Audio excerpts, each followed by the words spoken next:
আসসালামু আলাইকুম ওয়া রাহমাতুল্লাহ। আলহামদুলিল্লাহ, আসসালাতু ওয়াসসালামু আলা রাসূলিল্লাহ।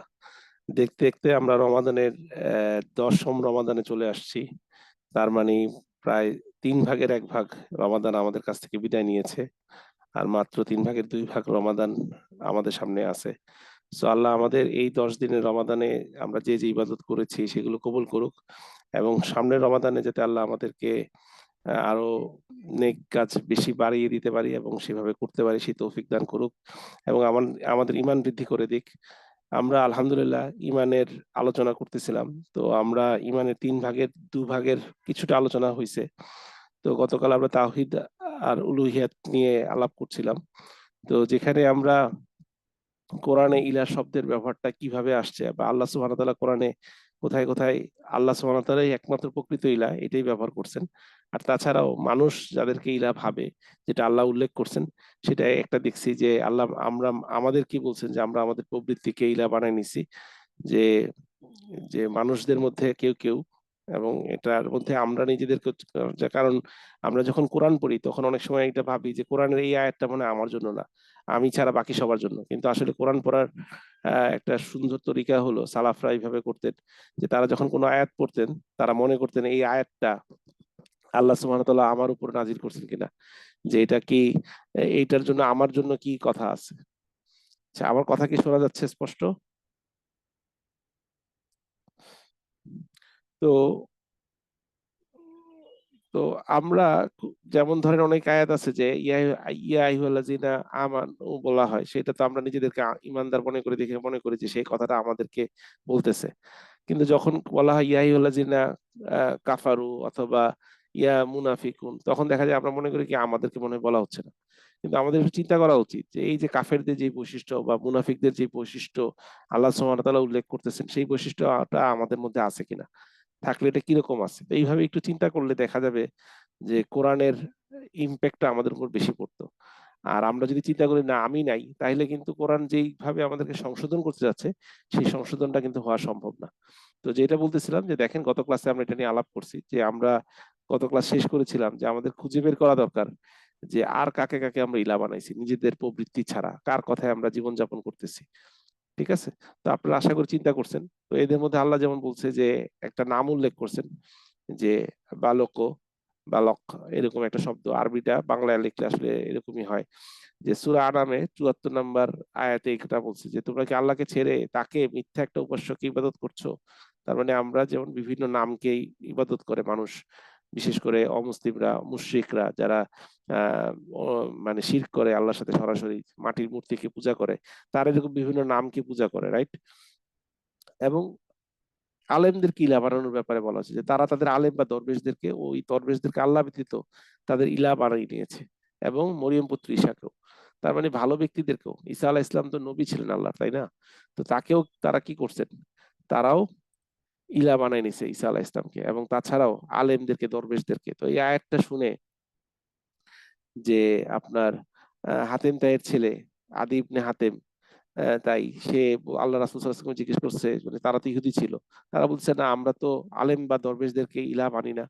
তখন রাসূল সাল্লাল্লাহু আলাইহি ওয়াসাল্লাম তাদেরকে জিজ্ঞেস করছেন, কেন তোমরা কি তারা যেটাকে হালাল বলে সেটাকে হালাল যেটাকে হারাম করে সেটাকে মনে করো না? যদিও সেটা আল্লাহ কি করছেন? হালালকে হারাম করছে। মানে আল্লাহর হালালকে তারা হারাম করছে। আর তারা ওই আলেমদের কথাই মানতেছে আল্লাহর কথাটা ছেড়ে দিয়ে। ঠিক আছে? তো আমাদের ব্যক্তি জীবনেও আমরা দেখি যে আমাদের রাষ্ট্রীয় জীবনে, সামাজিক জীবনে আল্লাহ সুবহানাহু ওয়া তাআলা যেটাকে নিষেধ করছেন, সেটা দেখা যায় যে আমাদের রাষ্ট্রীয় জীবনে বা সামাজিক জীবনে সেটা হালাল। আবার আল্লাহ যেটাকে হালাল করছেন, রাষ্ট্রীয় জীবনে সেটাকে খুব নিন্দনীয় এবং এটাকে খুব পরচর্চা করা হয় অথবা মানুষ এটাকে খুব খারাপভাবে চিন্তা করে। তাইলে দেখা যাচ্ছে কি আল্লাহর হালালটাকে হারাম বানায় ফেলানো হইছে এবং হারামটাকে হালাল করা হচ্ছে। এবং এইভাবে আমরা কি করতেছি? কাউকে ইলাহ বানায় নিচ্ছি। এবং সেখানে কি যে দরবেশদেরকে, আলেমদেরকে তার মানে যারা হচ্ছে নিজেরা আল্লাহর নিয়মের বাইরে নতুন নিয়ম বানাইতেছে, তাদেরকে ইলাহ বানানোর কথা বলা হচ্ছে। তাইলে এবং দেখেন ফেরাউন নিজেকে ইলাহ হিসেবে দাবি করছে কোরআনের মধ্যে সূরা কাসাসে আছে এবং অনেক জায়গায় আছে যে আনা রাব্বুকুমুল আলা এটা সূরা নাজিয়াতের মধ্যে ফেরাউন দাবি করতেছে যে আমি হচ্ছে বড় রব। হুম? তো ইলাহ দাবি করতেছে, রব দাবি করতেছে। তার মানে এই যে ফেরাউন তাহলে ফেরাউন তো এখন নাই, তাহলে আল্লাহ কোরআনে কেন ফেরাউনের কথা উল্লেখ করলেন? তার মানে আমাদের জীবনে কিয়ামত পর্যন্ত এরকম বিভিন্ন সময় বিভিন্ন ফেরাউন আসবে, যারা নিজেদেরকে আল্লাহর জায়গায় বলবে, নিজেকে দাবি করবে, বলবে আমি খাওয়াই, আমি যা বলবো তা মানতে হবে কারণ এটা আমার। হ্যাঁ, এই যে এইভাবে করে আমার বলা, আমার, এই জিনিসটা হচ্ছে তাকে ইলার জায়গায় এসে বসাইছে। তো যারা শাসন ক্ষমতা পায় তারা অনেক সময় নিজেকে এরকম ইলার জায়গায় নিয়ে যায়। তো এই ব্যাপারে আমাদের খুব সতর্ক থাকা উচিত। অনেক সময় দেখা যায় যে আমরা তার বিরুদ্ধে কথা বলবো না, কিন্তু সে যদি কোরআন সুন্নাহর বিরুদ্ধে কথা বলে তখন দেখা যায় এটা আমাদের ব্যক্তিগত জীবনে এবং যেখানে যেখানে আমার যতটুকু সামর্থ্য আছে, কারণ আল্লাহ সুবহানাহু ওয়া তাআলা রাসূলের মাধ্যমে আমাদেরকে জানাইছেন যে কেউ যদি তার সামনে কোনো অন্যায় দেখে তার শক্তি সামর্থ্য অনুযায়ী সে কি করবে, সেটাকে পরিবর্তন করার চেষ্টা করবে। তার যদি হাত দিয়ে পরিবর্তন করার সামর্থ্য থাকে তাহলে সে হাত ব্যবহার করবে, যদি সে মুখে বলে পরিবর্তন করতে পারে তাহলে সে মুখে বলবে, আর যদি তা না পারে অন্তত সে অন্তর দিয়ে চেষ্টা করবে। কি চেষ্টা করবে? পরিবর্তন করার চেষ্টা করবে। তাহলে অন্তর দিয়ে চেষ্টা করলে একটা সময় সেটা আপনার মুখে আসবে, আর মুখে দিয়ে চেষ্টা করতে করতে একটা সময় সেটা আপনার হাতে আসবে। আর আপনি যদি হাত দিয়ে প্রতিহত করা ছেড়ে দেন, একটা সময় আপনি মুখ দিয়ে প্রতিহত করা ছেড়ে দিবেন। আর মুখ দিয়ে প্রতিহত মানে পরিবর্তন করার যদি চেষ্টা ছেড়ে দেন, তখন আপনার অন্তর থেকে পরিবর্তন করার চেষ্টা ছেড়ে দেওয়া হবে। আর রাসূল সাল্লাল্লাহু আলাইহি ওয়াসাল্লাম বলছে তারপরে ইমানের আর কিছু বাকি থাকে কিনা উনি জানেন না। তার মানে হচ্ছে আর কোনো ইমানের কিছু বাকি থাকে না। এটা হচ্ছে সর্বনিম্ন ইমান। তো আমরা অন্তর দিয়ে অন্তত যেখানে যেখানে আমরা এরকম কিছু দেখবো যে যেখানে আল্লাহ সুবহানাহু ওয়া তাআলাকে ব্যতিরেক অন্য কাউকে ইলাহ হিসেবে স্থাপন করা হয়েছে, সেটা কিভাবে পরিবর্তন আনা যায় সেটা আমরা চিন্তা করতে থাকি। এবং সেটা যদি আমাদের সামর্থ্য থাকে, আমরা যেখানে যেখানে আমরা মুখে বলতে পারি সেখানে মুখে বলি, যেখানে আমরা হাত দিয়ে পরিবর্তন করতে পারি সেটা আমরা হাত দিয়ে পরিবর্তন করার চেষ্টা করি।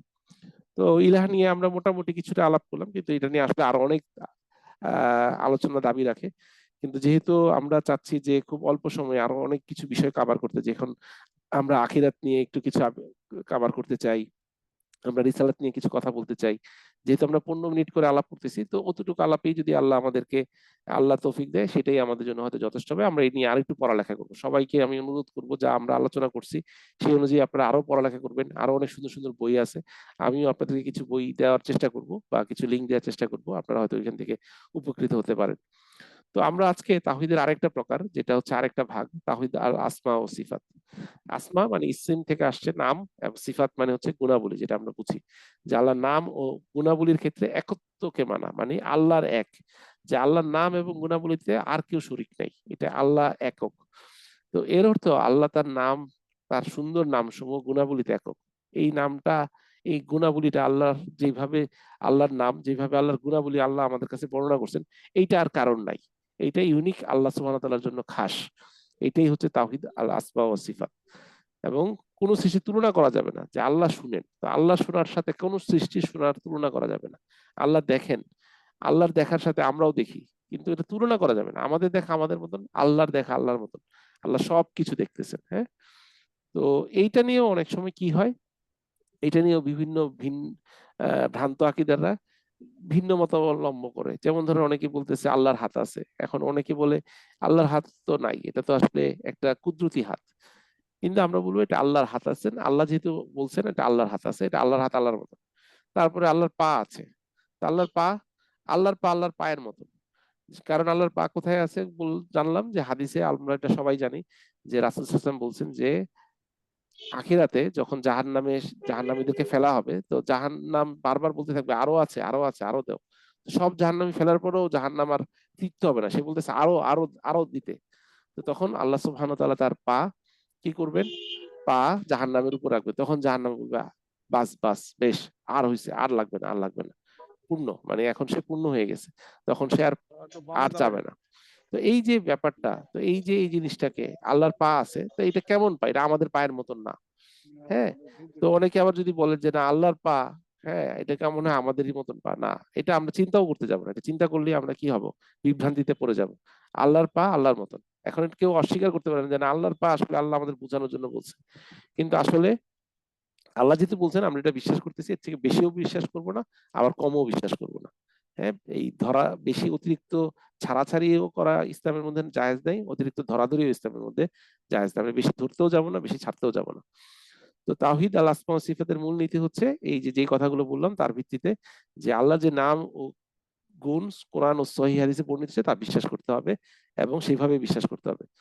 এবং কোন সৃষ্টির সাথে তুলনা করা যাবে না। আল্লাহর নাম ও গুণাবলী কোনো সৃষ্টির সাথে তুলনা করা যাবে না। এবং আল্লাহর গুণাবলীর প্রকৃতি কেমন তা জানার চেষ্টা না করে তার বিশ্বাস করতে হবে। কারণ আমরা যদি বলতে চাই আল্লাহর ধরা কঠিন ধরা, তো এটা কেমন ধরা, সেটা আমরা আসলে বিশ্লেষণ করতে পারবো না।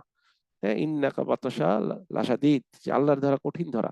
আল্লাহ আমাদেরকে কিয়ামতের মাঠে ধরার জন্য বলছেন। হ্যাঁ, সূরা বুরুজে।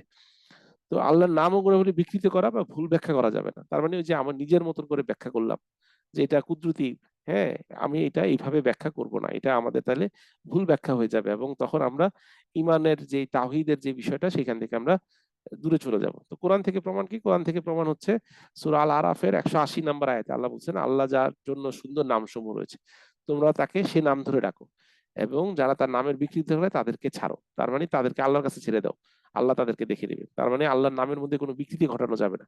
আল্লাহ যেভাবে তার নামগুলো বলছেন সেইভাবেই আমরা নামগুলো ডাকবো। আল্লাহর অনেক নাম আছে, তার মধ্যে 99টা নাম যদি কেউ সংরক্ষণ করতে পারে আল্লাহ তার জন্য বলছেন তার জন্য জান্নাত। তার মানে সংরক্ষণ করা মানে কি? হিফজ করা মানে কি? তার মানে তার নামের অর্থ বুঝা, সেই অনুযায়ী আল্লাহকে বিশ্বাস করা এবং সেই অনুযায়ী আল্লাহকে ডাকা, সেটা নিজের মধ্যে সেই অনুযায়ী আল্লাহর ব্যাপারে নিজের অন্তরে ঈমান ধারণ করা। আর ইখলাসে তো আমরা পড়ি কুফুয়ান আহাদ, যে তার মতন আর কেউ নেই। তাহলে আল্লাহর সমকক্ষ আমরা চিন্তা করবো না, আল্লাহর গুণাবলীর মতন কেউ আছে এটা চিন্তা করবো না। এটা আল্লাহ তাওহীদের আসমা ও সিফাত। তো আল্লাহর কিছু গুরুত্বপূর্ণ নাম আমরা দেখি, যেমন একটা হচ্ছে আর রহমান, আমরা দেখেছি সূরা ফাতিহার মধ্যে আমরা দেখেছিলাম যে তাওহীদ কিভাবে আল্লাহ শিক্ষা দিচ্ছেন।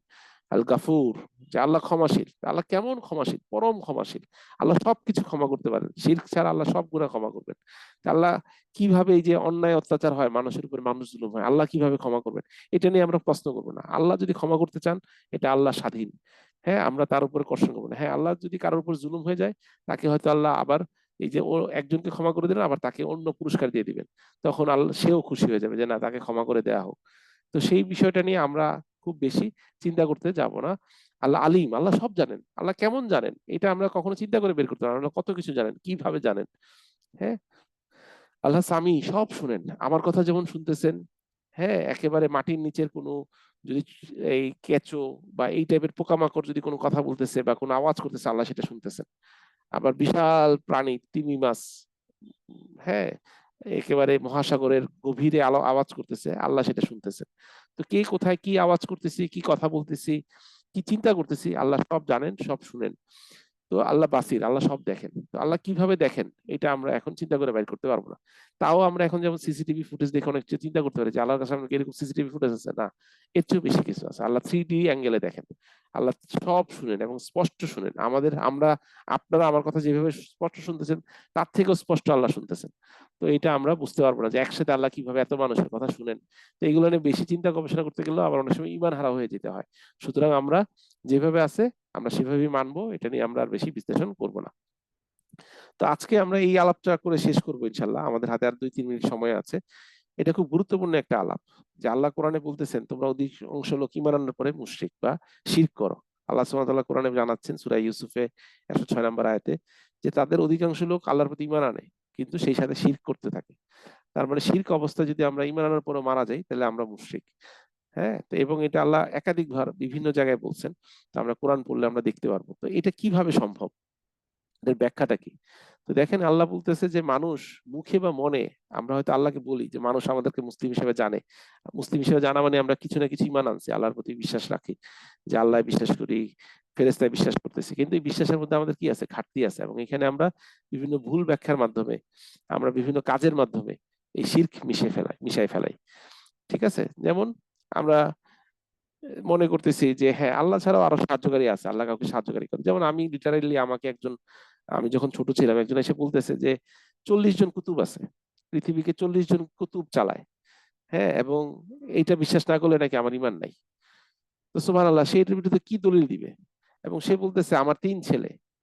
হ্যাঁ, আমি 3 ছেলে, এবং উনি ওই এক কুতুব আছে চিটাগংয়ে নাকি থাকে, তাকে গিয়ে বলছে যে আপনি আল্লাহর কাছে দোয়া করেন যে আমার যাতে ইয়া হয়, কি বলে, আর ছেলে না হয় মেয়ে হয়, এরকম কিছু একটা দোয়া চাইছেন। এবং সে নাকি বলছে হ্যাঁ, তোমার দোয়া কবুল হয়েছে এবং তোমার এখন মেয়ে হবে।